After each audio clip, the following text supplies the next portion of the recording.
मानक hydrogen electrode, standard hydrogen electrode क्या होता है? मान लीजिए ये जिंक सल्फेट है।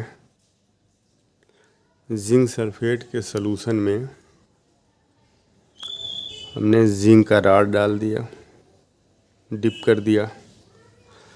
तो अब ये जो जिंक का राड है, या तो इसका ऑक्सीडेशन होगा या तो इसका रिडक्शन होगा। तो चूंकि जिंक रिएक्टिविटी सीरीज में काफ़ी ऊपर आता है, जिंक जो है रिएक्टिव होता है, इसलिए जिंक का यहाँ पर ऑक्सीडेशन होगा। और जिंक का जब ऑक्सीडेशन होगा तो यहाँ से जो जिंक के पार्टिकल्स हैं, इसके जो एलिमेंट हैं, ये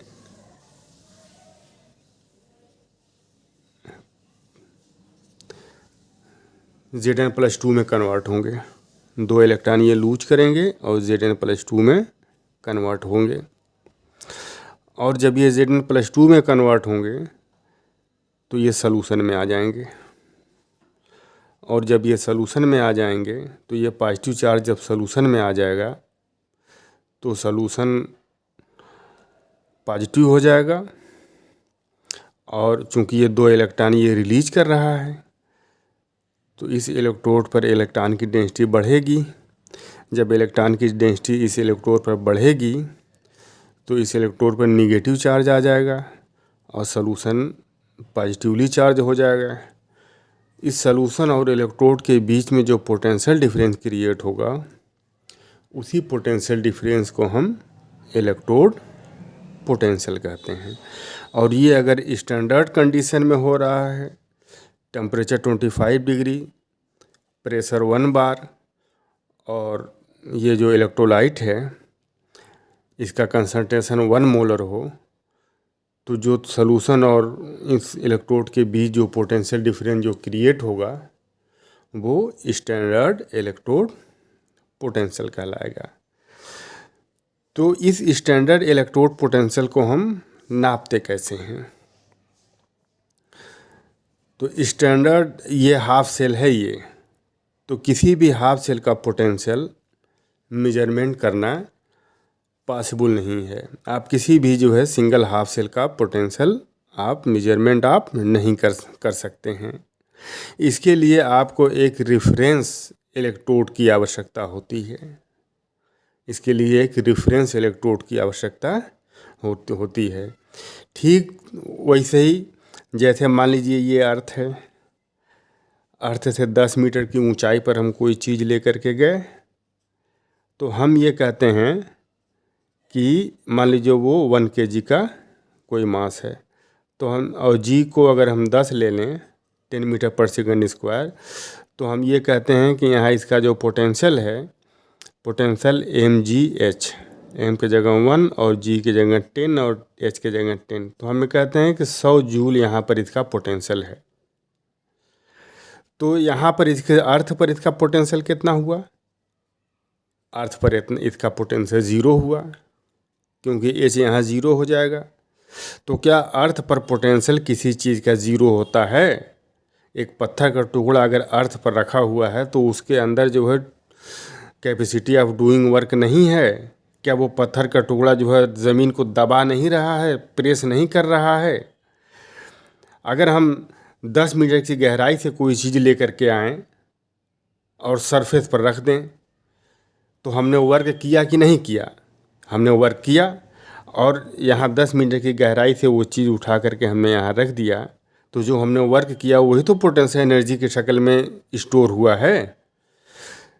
तो अर्थ के ऊपर कोई चीज़ रखी हुई है तो उसकी पोटेंशियल 0 नहीं होती है पोटेंशियल एनर्जी, मगर कैलकुलेशन की आसानी के लिए अर्थ के पोटेंशियल को हम 0 मान लेते हैं। तो जब अर्थ के पोटेंशियल को हम 0 मान लेते हैं तो हम ये देखते हैं कि अर्थ के पोटेंशियल और इसके पोटेंशियल दोनों में पोटेंशियल डिफरेंस 100 जूल है। तो हम ये कहते हैं कि यहाँ का पोटेंशियल 100 जूल है। ठीक उसी तरह से हम एक ऐसा मानक इलेक्ट्रोड बनाते हैं और उस मानक इलेक्ट्रोड के पोटेंशियल को हम ज़ीरो मान लेते हैं। वो ज़ीरो होता नहीं है, उसको हम ज़ीरो मान लेते हैं और उसी के रेफरेंस में बाकी जितने भी एलिमेंट हैं सबका हम पोटेंशियल निकाल लेते हैं। तो वो जो रेफरेंस इलेक्ट्रोड रेफरेंस के तौर पर जिस इलेक्ट्रोड को हम लेते हैं और जिसके पोटेंशियल को हम ज़ीरो मानते हैं वो हाइड्रोजन इलेक्ट्रोड होता है। और हाइड्रोजन इलेक्ट्रोड की बनावट ये होती है, यहाँ एक शीशे का जार टाइप का होता है और इसके अंदर एक प्लेटिनम की रॉड होती है। इसके अंदर इलेक्ट्रोलाइट भरा होता है और यहाँ H2 गैस इंटर कराई जाती है। तो इसमें H+ आयन होगा। तो यहाँ हाइड्रोजन का इस प्लेटिनम पर या तो रिडक्शन होगा या तो ऑक्सीडेशन होगा। तो हाइड्रोजन चूँकि गैस है, हाइड्रोजन को रिड्यूज होने के लिए या ऑक्सीडाइज होने के लिए किसी सरफेस की आवश्यकता होती है, इसलिए ये प्लेटिनम का रॉड यहाँ पर लगा दिया जाता है। इसी प्लेटिनम के रॉड पर हाइड्रोजन या तो रिड्यूज होती है या फिर ऑक्सीडाइज होती है। और ये स्टैंडर्ड कंडीशन में अगर ये है, टेम्परेचर को 25 डिग्री ले लें, प्रेशर 1 बार प्रेशर, और इसका जो मोलर कंसंट्रेशन है वो 1 m हो, 1 मोलर कंसंट्रेशन। तो इस हाइड्रोजन इलेक्ट्रोड को हम स्टैंडर्ड हाइड्रोजन इलेक्ट्रोड कहते हैं। और स्टैंडर्ड हाइड्रोजन इलेक्ट्रोड के पोटेंशियल को हम मान लेते हैं कि इसका पोटेंशियल ज़ीरो है। हालांकि इसका पोटेंशियल ज़ीरो होता नहीं है, मगर हम ये मान लेते हैं कि इसका पोटेंशियल ज़ीरो है। तो इसका ऑक्सीडेशन पोटेंशियल भी ज़ीरो मान लेते हैं और इसका रिडक्शन पोटेंशियल भी ज़ीरो मान लेते हैं। तो जब इसका ऑक्सीडेशन होता है तो E0, जब इसका ऑक्सीडेशन होता है E0 H2 2H+ है, ये ज़ीरो होता है। इसका ऑक्सीडेशन पोटेंशियल भी ज़ीरो। और जब हाइड्रोजन गैस का जब रिडक्शन होता है तो इसका रिडक्शन पोटेंशियल भी ज़ीरो होता है। तो इसका हाइड्रोजन का रिडक्शन पोटेंशियल भी ज़ीरो और हाइड्रोजन का ऑक्सीडेशन पोटेंशियल भी ज़ीरो मान लेते हैं हम।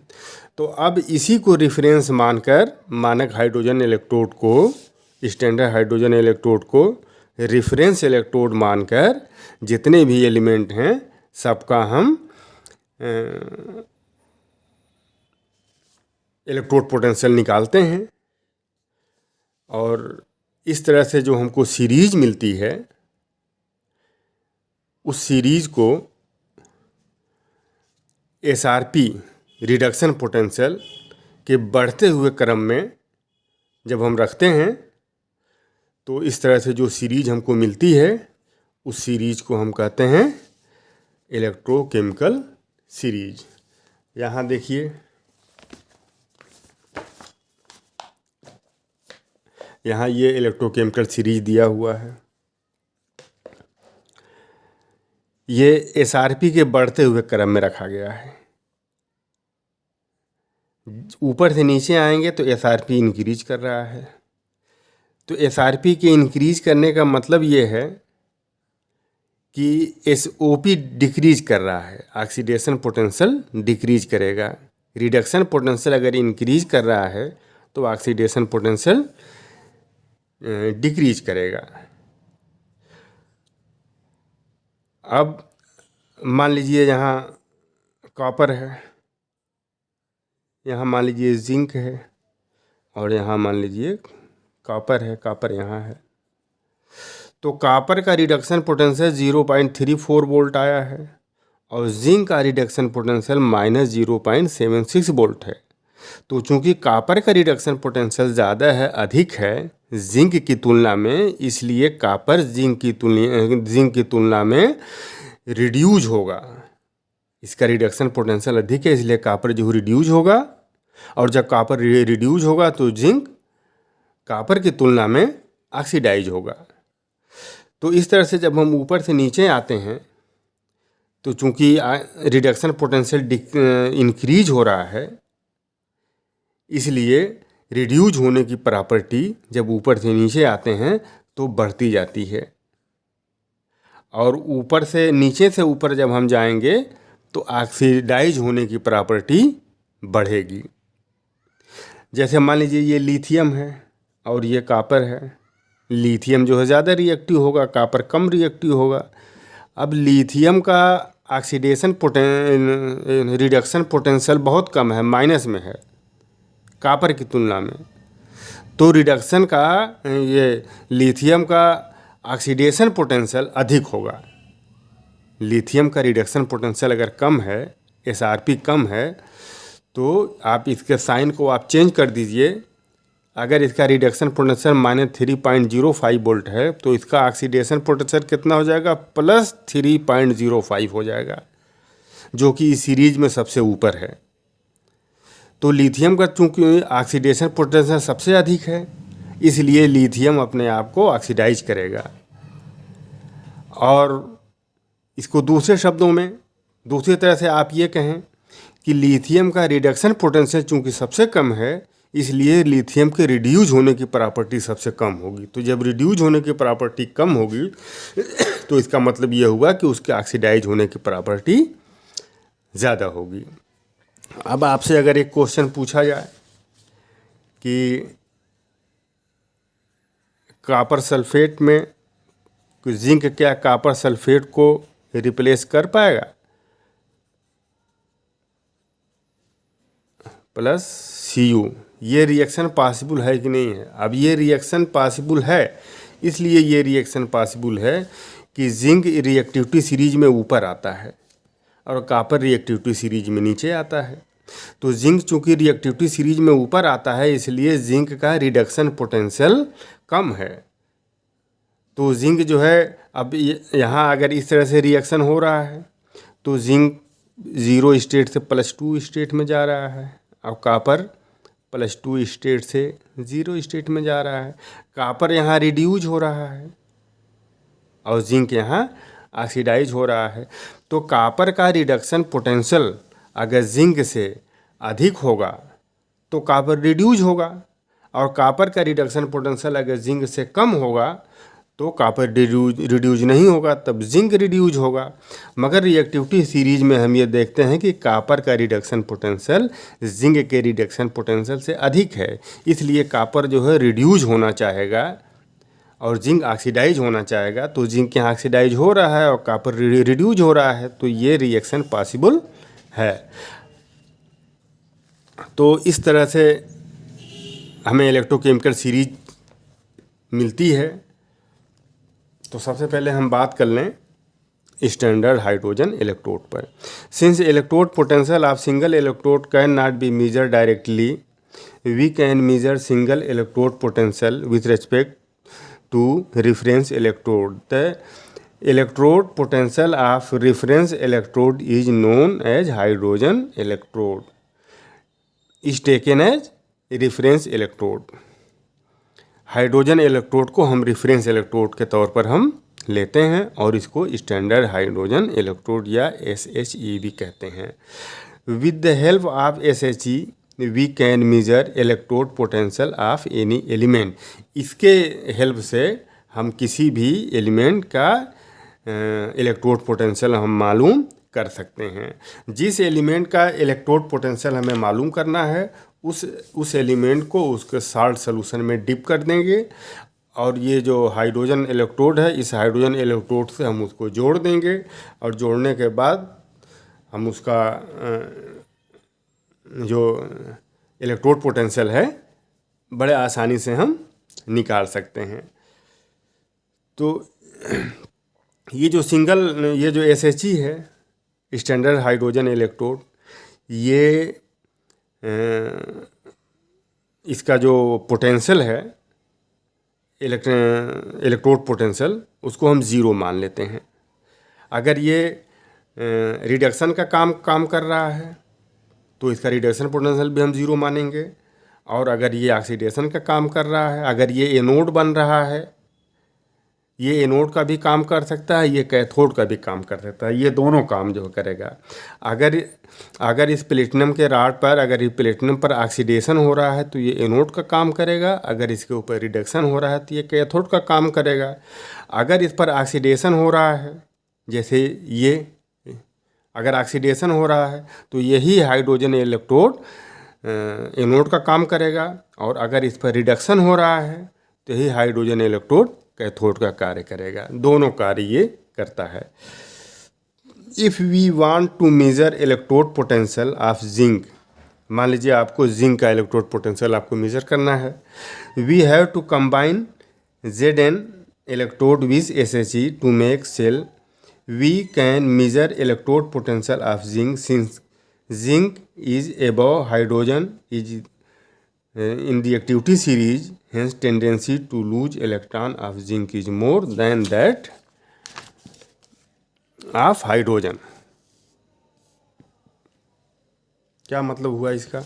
इसका मतलब ये हुआ कि जब आप रिएक्टिविटी सीरीज में जब आप आएंगे तो रिएक्टिविटी सीरीज में ये देखिए हाइड्रोजन है, और रिएक्टिविटी सीरीज में जिंक जो है हाइड्रोजन के ऊपर आता है।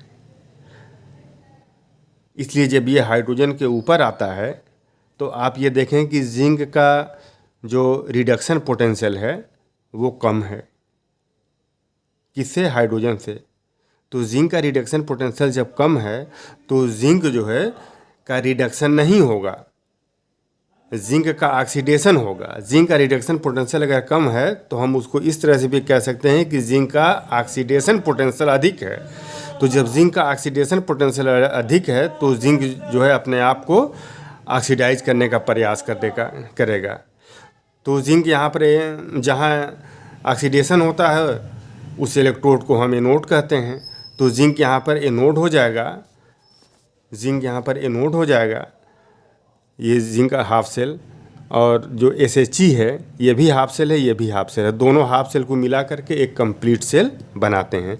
तो जिंक एनोड हो जाएगा और कॉपर यहाँ पर हाइड्रोजन यहाँ पर इलेक्ट्रोड का काम करेगा। ये स्टैंडर्ड हाइड्रोजन इलेक्ट्रोड यहाँ पर कैथोड हो जाएगा और ये एनोड हो जाएगा। तो जैसे ही हम सर्किट कंप्लीट करेंगे, ये साल्ट ब्रिज लगा करके जैसे ही हम सर्किट को कंप्लीट करेंगे वैसे ही इन दोनों के बीच पोटेंशियल डिफरेंस क्रिएट हो जाएगा। और वो पोटेंशियल डिफरेंस अगर स्टैंडर्ड कंडीशन में है तो उसको हम जो है मीटर से, पोटेंशियोमीटर से हम उसको पढ़ लेंगे। तो पोटेंशियोमीटर से हम इसको पढ़ लेंगे तो ये E0 सेल कहलाएगा। जो भी वैल्यू ये मिलेगी वो E0 सेल कहलाएगी ये। तो हमें ये पता है कि E0, अच्छा, जो हमको वैल्यू इस केस में मिलेगी जिंक और हाइड्रोजन के केस में, हाइड्रोजन इलेक्ट्रोड के केस में, वो हमको 0.76 वोल्ट मिली। तो E0 cell equal to E0 cathode minus E0 anode. अब E0 सेल के जगह रख देंगे ये 0.76, और चूँकि यहाँ जिंक यहाँ एनोड का कार्य कर रहा है और ये हाइड्रोजन इलेक्ट्रोड यहाँ पर कैथोड का कार्य कर रहा है, तो E0 cathode minus E0 anode. E0 cathode hydrogen का जो इलेक्ट्रोड पोटेंशियल है वो ज़ीरो हो जाएगा, क्योंकि कैथोड हाइड्रोजन इलेक्ट्रोड यहाँ कैथोड है। अब माइनस E0 एनोड चूँकि यहाँ जिंक एनोड का कार्य कर रहा है, इसलिए माइनस E0 Zn। तो अब ये तो ज़ीरो हो गया। अब ये जो माइनस है ये माइनस इधर जाएगा तो E0 Zn इक्वल टू हो जाएगा माइनस 0.76 वोल्ट। तो ये E0 Zn जेड का जिंक का electrode potential, standard electrode potential with the help of SHE हमने कैलकुलेट कर लिया। ये अच्छा, ये इसका SRP वैल्यू होगी, ये इसकी SRP वैल्यू होगी। रिडक्शन पोटेंशियल ये इसका होगा। अगर इसका ऑक्सीडेशन पोटेंशियल निकालना है तो इसके साइन को हम चेंज कर दें। इसके साइन को चेंज करके प्लस कर दिया हमने, तो 0.76 वोल्ट ये इसका SOP हो गया। Hence SRP of different element can be measure. इस तरह से बहुत सारे एलिमेंट की SRP हम मेजर कर सकते हैं। जिंक को यहाँ से आप हटाइए, जिंक के जगह पर आप यहाँ पर कॉपर जो है लगा दीजिए और यहाँ कॉपर सल्फेट का सलूशन। अब उसके बाद दोनों के बीच जो पोटेंशियल डिफरेंट जो क्रिएट होगा वो E0 सेल कहलाएगा। तो कॉपर के जो है केस में अब आप देखेंगे, जैसे मान लीजिए यहाँ देखिए ये हाइड्रोजन है, कॉपर चूँकि नीचे आता है और कॉपर का जो कॉपर हाइड्रोजन रिएक्टिविटी सीरीज में कॉपर हाइड्रोजन के नीचे आ रहा है। कॉपर का ये हाइड्रोजन ये इलेक्ट्रोड पोटेंशियल है 0.34 वोल्ट, ये इसकी SRP वैल्यू है। तो ये हाइड्रोजन की SRP वैल्यू है। तो चूंकि कॉपर की SRP वैल्यू हाइड्रोजन की SRP वैल्यू से ज़्यादा है, अधिक है, इसलिए कॉपर अपने आप को हाइड्रोजन के तुलना में बड़े आसानी से रिडक्शन शो करेगा। कॉपर जो है रिडक्शन शो करेगा। तो जब कॉपर रिडक्शन शो करेगा, जब कॉपर रिड्यूस होगा, तो उस केस में कॉपर जो है वो कैथोड बन जाएगा और जो SHE है स्टैंडर्ड हाइड्रोजन इलेक्ट्रोड वो एनोड बन जाएगा। तो फर्स्ट वाले केस में, इस वाले केस में तो ये हाइड्रोजन ये SHE ये कैथोड था, मगर इसको अगर हम जो है कॉपर ले लेंगे यहाँ पर तो वो सिचुएशन बदल जाएगी। जिंक एनोड था, मगर अगर ये यहाँ पर कॉपर ले लेंगे, सॉल्यूशन कॉपर सल्फेट ले लेंगे, इलेक्ट्रोड को कॉपर ले लेंगे, तो अब ये एनोड, अब ये कैथोड बन जाएगा और ये SHE एनोड बन जाएगा। तो SHE जो होता है वो कभी एनोड का कार्य करता है, कभी कैथोड का कार्य करता है। तो इस तरह से जितने एलिमेंट हैं सबकी हम SRP वैल्यू निकाल करके उसको इंक्रीजिंग ऑर्डर में जब हम रखते हैं, इंक्रीजिंग ऑर्डर में जब हम रखते हैं इस तरह से, तो जो हमको सीरीज मिलती है उस सीरीज को इलेक्ट्रोकेमिकल सीरीज कहा जाता है।